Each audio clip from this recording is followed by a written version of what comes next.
Ce ministère, qu'est-ce donc que ce ministère? C'est le seul ministère que Dieu approuve. L'élément le plus important dans le ministère, ce n'est pas la prédication de l'évangile. Car Dieu qui a dit « La lumière brillera du sein des ténèbres » a fait briller la lumière dans nos cœurs pour faire resplendir la connaissance de la gloire de Dieu sur la face de Christ. La lumière du glorieux évangile de Jésus-Christ a brillé dans nos cœurs.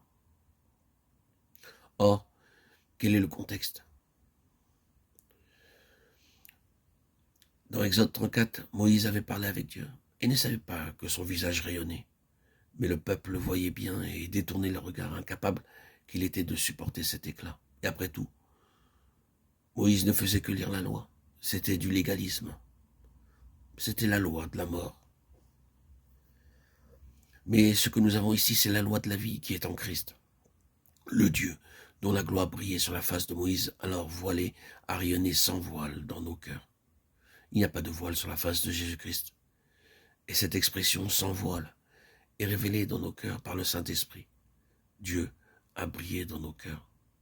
Dans quel but? Comme pour Moïse, dans le même but. Pour faire connaître aux autres la pensée de Dieu. Comment les hommes, en effet, en viennent-ils à connaître la pensée de Dieu? Par la manifestation de la gloire de Dieu sur la face de Christ, telle qu'elle rayonne de notre vie intérieure. Christ en nous, l'espérance de la gloire.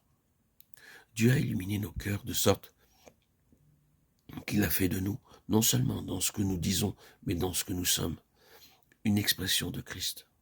Donc, une révélation de Dieu. Voilà le ministère. Si nous appliquions ce critère à tous les ministères d'aujourd'hui, je me demande quelle proportion survivrait à l'épreuve. Dans combien de cas le ministère contemporain est-il vraiment le rayonnement et la manifestation de la gloire de Dieu révélée dans le cœur? C'est là ce qu'il nous faut. Une histoire secrète avec Dieu. Si notre ministère était cela, tout entier, quels fruits ne verrions-nous pas mûrir?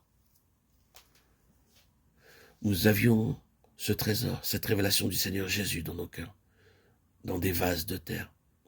Il veille à ce que nous ne puissions pas prendre pour nous la moindre gloire ou devenir un objet d'attraction ou d'intérêt pour les hommes, afin que cette extraordinaire puissance soit attribuée à Dieu et non pas à nous. Quelle merveille que cette révélation intérieure de Jésus-Christ, l'extraordinaire puissance de Dieu révélée dans nos cœurs. Est-ce que vous demandez à Dieu de la puissance pour votre ministère? Ouvrez vos cœurs à l'extraordinaire puissance de Jésus-Christ. Elle ne peut être dépassée.